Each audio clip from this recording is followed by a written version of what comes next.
melata, sayang merbah di pohon cemara. Assalamualaikum mulanya kata, saya sembah pembuka bicara. Bismillahirrahmanirrahim. Assalamualaikum warahmatullahi wabarakatuh. Selamat pagi dan salam sejahtera saya ucapkan kepada semua. Para hadirin yang dihormati, pertama sekali, saya ingin mengucapkan ribuan terima kasih kepada semua yang hadir pada forum kita pada pagi ini. Tajuk forum kita kali ini adalah bahasa dan adab. Kesantunan berbahasa, kunci keharmonian sosial.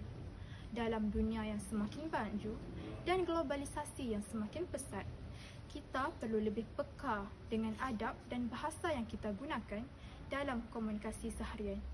Kesantunan berbahasa memainkan peranan penting dalam memupuk keharmonian dalam masyarakat yang pelbagai kaum dan budaya seperti di Malaysia. Saya juga ingin memperkenalkan ahli panel kita pada hari ini yang akan berkongsi pendapat beliau mengenai pentingnya kesantunan dalam berbahasa untuk mencapai perpaduan dan keharmonian sosial. Panel pertama kita ialah yang berbahagia Dr. Muhammad Shazlan, pensyarah Fakulti Bidang Bahasa dan Kesusasteraan Melayu.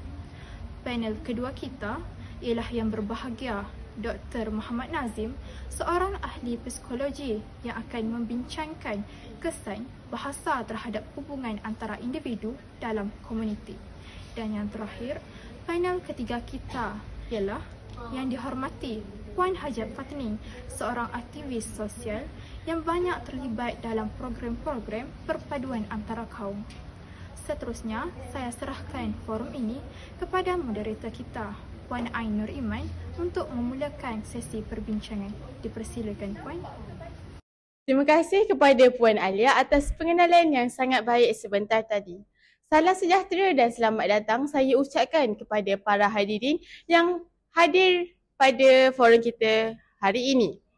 Hari ini kita akan membincangkan tajuk forum yang bertajuk Bahasa dan Adab, Kesantunan Berbahasa Kunci Keharmonian Sosial.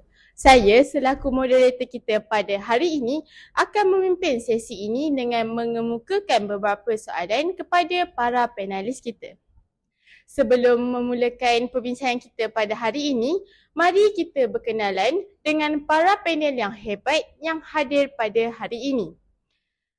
Kita mulakan dengan panel kita yang pertama iaitu Dr. Muhammad Shazlan.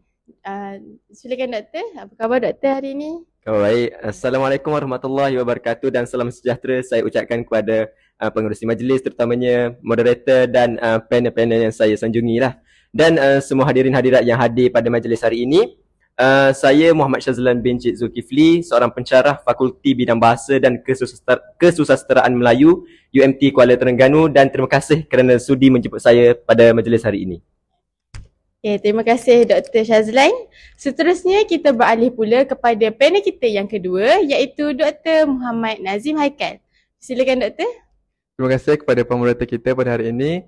Terima kasih juga kepada pengacara majlis dan semua hadirin hadirat yang sudi hadir pada hari ini. Terlebih dahulu, nama saya Muhammad Nazim Haikal bin Muhammad Nasir sebagai seorang ahli psikologi lepasan graduasi Universiti Malaysia pada tahun 2024. Terima kasih Dr. Nazim. Okay, seterusnya kita beralih kepada panel kita yang terakhir iaitu Puan Hajar Fatni. Dipersilakan Puan. Baiklah, terima kasih kepada moderator dan Assalamualaikum warahmatullahi wabarakatuh. Salam sejahtera saya ucapkan kepada moderator dan panel-panel dan hadirat sekalian. Terlebih dahulu saya memperkenalkan diri saya. Nama saya Hajar Fatni binti Muhammad Rudaini, lepasan graduan Universiti Utara Malaysia pada tahun 2024 dan saya merupakan ahli aktif lah dalam organisasi kemanusiaan dan sosialis. Okay, terima kasih kepada semua para panel atas pengenalan diri yang sangat ringkas sebentar tadi. Bagi memulakan pusingan pertama forum kita pada hari ini, saya akan mengemukakan soalan yang pertama kepada panel pertama kita iaitu Dr. Shazlan. Okay, baiklah Doktor. Pastinya sebagai seorang pensyarah, doktor mempunyai banyak pengalaman tentang kepentingan kesantunan berbahasa terutamanya dalam interaksi sosial. Bolehkah doktor memberikan pandangan dan berkongsi pendapat doktor tentang perkara sebentar tadi?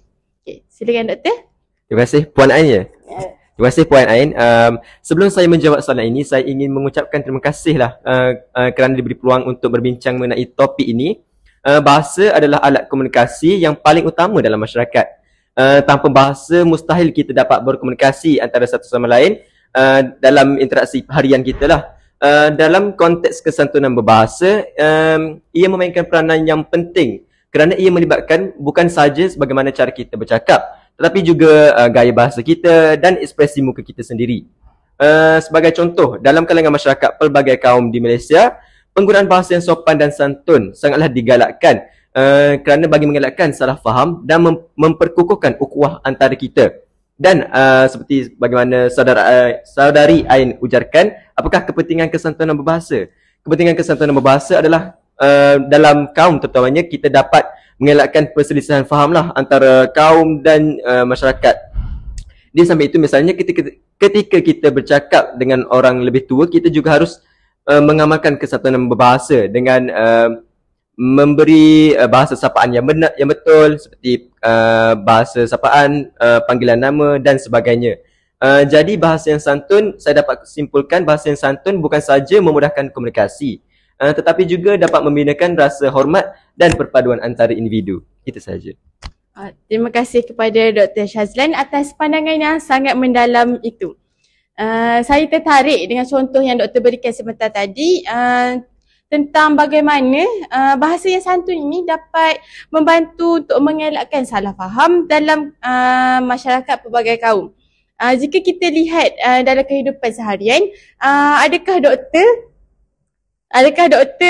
mempunyai pengalaman di mana kesantunan berbahasa ini benar-benar memainkan peranan yang penting dalam menyelesaikan konflik dan membina hubungan yang lebih baik? Okey, apa pendapat doktor tentang perkara tersebut? Ya, mengikut pengalaman saya, sudah tentu sebagai seorang pensyarah, saya sering melihat bagaimana bahasa yang digunakan oleh pelajar boleh mempengaruhi hubungan mereka dengan rakan sebaya dan tenaga pengajar. Sebagai contoh, terdapat pelajar yang menghadapi kesukaran dalam komunikasi kerana cara mereka bercakap kurang beradab. Walaupun hal ini tidak baik, namun apabila mereka mula memahami kepentingan kesantunan berbahasa yang lebih sopan, mereka lebih mudah diterima dalam kalangan rakan-rakan dan juga mudah interaksi antara satu sama lain, di samping mengeratkan ukhuwah antara mereka. Di samping itu, ini menunjukkan bahawa kesantunan berbahasa paling pentinglah dalam kehidupan kita seharian kita. Oleh itu, ibu bapa hendaklah mendidik anak mereka dari kecil lagi, kerana bab kata pepatah, beringat sebelum kena, sediakan payung sebelum hujan, melalui pendidikan agar kesantunan bahasa dapat diterapkan dalam kalangan belia pada hari ini. Okay, terima kasih doktor. Itu merupakan satu contoh yang sangat menarik lah bagi pandangan saya. Okey, sekarang saya ingin bertanya pula kepada panel kita yang kedua, iaitu Dr. Muhammad Nazim. Okay, baiklah doktor, ini merupakan kali kedua doktor datang ke IPG KDRI. Ya, betul. Okay, bagaimanakah perasaan doktor dapat datang sini semula sekali lagi? Alhamdulillah, bila saya datang pagi tadi tu dijemput dengan hormatlah kepada saya. Saya kagum dengan sikap-sikap pelajar-pelajar di IPGM KDRI. Terima kasih doktor. Okey, saya ingin menanyakan soalan kepada doktor. Sebagai seorang ahli psikologi, bagaimanakah doktor melihat kaitan antara bahasa yang kita gunakan dengan kesejahteraan emosi dan psikologi individu dalam komunikasi? Dipersilakan doktor. Baik, terima kasih kepada Puan Moderator kita pada hari ini, Saudari Puan Ain, betul? Okey, dan terima kasih juga kepada pengurusi majlis dan panel-panel yang saya hormati, iaitu Dr. Shazlan dan Puan Hajar Fatninia. Sebenarnya topik ini sangat dekat dengan bidang psikologi saya berkaitan dengan soalan tersebut. Jadi bahasa ini sebenarnya bukan sahaja alat untuk kita berkomunikasi, tetapi juga mempunyai kesan yang mendalam terhadap emosi dan kesejahteraan psikologi seseorang. Jadi apabila kita untuk berbicara dengan cara yang sopan dan menghormati, ia memberikan rasa selamat dan terima kepada individu yang mendengarkannya. Sebaliknya, jika bahasa yang digunakan itu kasar ataupun tidak sensitif, ia boleh menyebabkan tekanan emosi, contohnya kemurungan dan perasaan rendah diri, terutamanya dalam golongan-golongan muda. Setuju tak apa yang saya cakap? Setuju? Saya setuju. Okay. Jadi sebagai contoh yang saya boleh berikan, jika seseorang itu sering dihina ataupun dipandang rendah melalui kata-kata yang kasar, lama-kelamaan ia boleh mengurangkan harga diri mereka sendiri. Oleh itu, dalam masyarakat yang berbilang kaum seperti Malaysia ini, penggunaan bahasa yang santun sangat penting untuk memastikan tiada satu pun pihak yang merasa tersisih ataupun rasa terhina. Jadi bahasa yang santun ini bukan sahaja untuk meredakan ketegangan dalam sesuatu situasi, tetapi juga dapat meningkatkan empati dan kesefahaman antara satu sama lain. Ini secara tidak langsung ia dapat membentuk keharmonian dalam masyarakat di mana setiap individu itu perlu merasa dihargai dan disokong secara emosi. Itu sahaja. Terima kasih kepada Dr. Muhammad Nazim atas penjelasan yang sangat jelas tentang bahasa yang kita pilih ini boleh memberikan kesan kepada emosi dan psikologi kita. Okay, sekarang saya ingin bertanya kepada Puan Hajah Fatnin. Okey Puan, baru-baru ini saya lihat di artikel yang Puan melibatkan diri tentang aktiviti sosial berkaitan dengan orang asli. Boleh Puan ceritakan sedikit pengalaman Puan ke sekolah tersebut? Baiklah, terima kasih kepada moderator yang sungguh manis pada hari ini, Puan Ain. Bagi soalan tersebut, baru-baru ini saya ada menyertai program yang dianjurkan oleh Universiti Utara Malaysia dan saya merupakan ahli lah dalam tu, dan kami pergi berkunjung ke rumah ke perkampungan orang asli di Perak dan kami menyuntik dan mengajar tentang erti-erti kesantunan kepada mereka. Di samping itu kami juga memberikan dana-dana lah kepada mereka. Okey, terima kasih Puan. Okey, sekarang saya ingin mengajukan soalan kepada Puan. Okey, bagaimana Puan melihat peranan bahasa ini, peranan bahasa dan adab dalam mengukuhkan perpaduan antara kaum di Malaysia? Okey, dipersilakan Puan. Okey, baiklah saya jawab soalan moderator. Okey, saya ingin memulakan dengan berkata bahawa Malaysia adalah sebuah negara yang kaya dengan kepelbagaian kaum, budaya dan agama. Kita hidup dalam satu masyarakat yang sangat berbilang dan dalam situasi seperti ini, bahasa yang santun sangat penting untuk menjaga keharmonian sosial. Seterusnya, dalam banyak aktiviti sosial dan program perpaduan yang saya jalankan, saya sering melihat bagaimana kesantunan berbahasa menjadi jambatan antara pelbagai kaum. Kita boleh lihat menurut Syamsuddin dan Karim 2021, bahasa berfungsi sebagai jambatan yang menghubungkan individu daripada latar belakang etnik yang berbeza, manakala adab dalam komunikasi memastikan bahawa interaksi berlaku dalam suasana yang harmoni dan saling memahami. Okey, baiklah. Ketika kita berinteraksi dengan seseorang dari kaum atau budaya yang berbeza, pemilihan kata yang tepat dan cara berbahasa yang penuh hormat dapat mengelakkan ketegangan dan membuka ruang untuk dialog yang lebih terbuka dan saling memahami. Okey, seterusnya melalui pelbagai kegiatan aktiviti yang telah saya jalankan, saya melihat bahawa peranan bahasa dan adab dalam memperkukuhkan budaya antara kaum di Malaysia adalah amat penting kerana ia bukan sahaja menjadi alat komunikasi tetapi juga mencerminkan nilai hormat menghormati dalam masyarakat majmuk. Baiklah, tambahan pula, boleh teruskan? Boleh, Okey, dipersilakan. ambil dah masa sikit. Tidak mengapa. Tambahan pula, kepelbagaian bahasa di Malaysia seperti Mandarin, Tamil, Iban dan Kadazan turut menjadi aset dalam membentuk perpaduan jika ia digunakan sebagai alat untuk memupuk pemahaman pemahaman saling silang budaya. Contohnya menurut Azman yang 2021, apabila masyarakat daripada pelbagai kaum berusaha untuk mempelajari dan memahami bahasa kaum lain, ia dapat mewujudkan rasa saling menghormati serta meningkatkan interaksi yang lebih mesra dalam kehidupan seharian. Oleh itu, dengan gabungan penggunaan bahasa yang inklusif dan adab yang baik dalam komunikasi, masyarakat Malaysia dapat membina toleransi, kesefahaman dan keharmonian yang lebih kukuh selaras dengan konsep bangsa Malaysia yang diimpikan. Betul kan doktor-doktor sekalian? Okey. Sahaja daripada saya. Terima kasih kepada Puan Fatnin atas penerangan sebentar tadi. Saya dapat melihat, selepas mendengar penerangan Puan, saya dapat melihat yang bahasa ini memang adalah kunci utama untuk memperkukuhkan lagi hubungan antara kaum di Malaysia. Okey, seterusnya kita akan beralih kepada pusingan yang kedua. Okay, pada pusingan pertama sebentar tadi, kita telah membincangkan kepentingan bahasa yang santun dalam kehidupan seharian dan kesannya terhadap emosi serta perpaduan sosial. Okey, kini saya ingin membawa perbincangan ini kepada tahap yang lebih mendalam. Saya ingin bertanyakan soalan kepada panel kita yang pertama, iaitu Dr. Muhammad Shazlan. Dalam era digital ini, adakah cabaran baharu yang muncul dalam memastikan kesantunan berbahasa diamalkan terutamanya dalam media sosial? Okay, dipersilakan Doktor. Baiklah, terima kasih Puan Ain. Baiklah, melihat kepada kesantunan bahasa dalam era digital pada masa kini. Kesantunan berbahasa dalam media sosial kini kurang kerana beberapa faktor. Antaranya media sosial memungkinkan pengguna untuk berkomunikasi tanpa interaksi bersemuka, sehingga kurangnya isyarat non-verbal, seperti non-verbal seperti raut wajah, pergerakan badan dan sebagainya. Dan nada suara membuatkan pengguna kurang mempertimbangkan kesan emosi terhadap lawan bicaranya.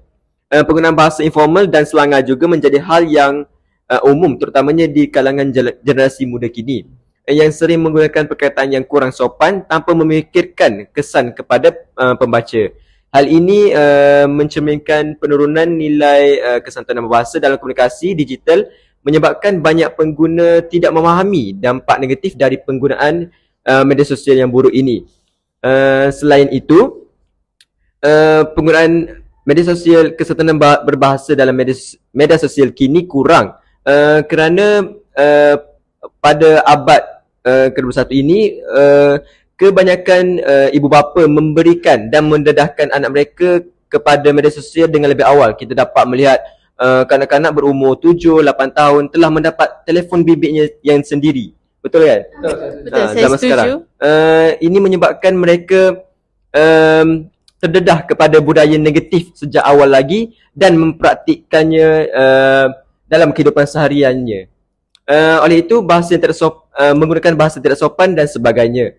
Tekanan sosial dan budaya media sosial juga memainkan peranan penting di mana pengguna sering merasa tertekan untuk menyesuaikan diri dengan norma yang ada, termasuk penggunaan bahasa yang tidak sopan untuk menghindari diri dianggap berbeza.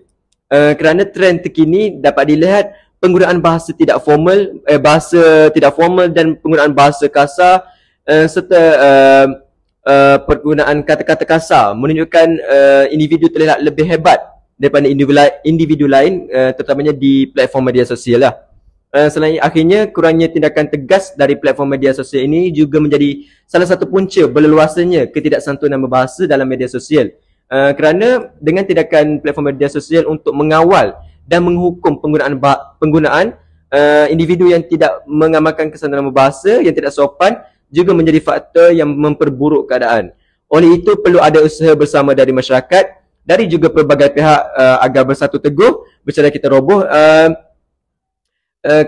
dan semua pihak harus bersatu bagai au dengan tebing bagi menangani isu ini, terutamanya ibu bapa lah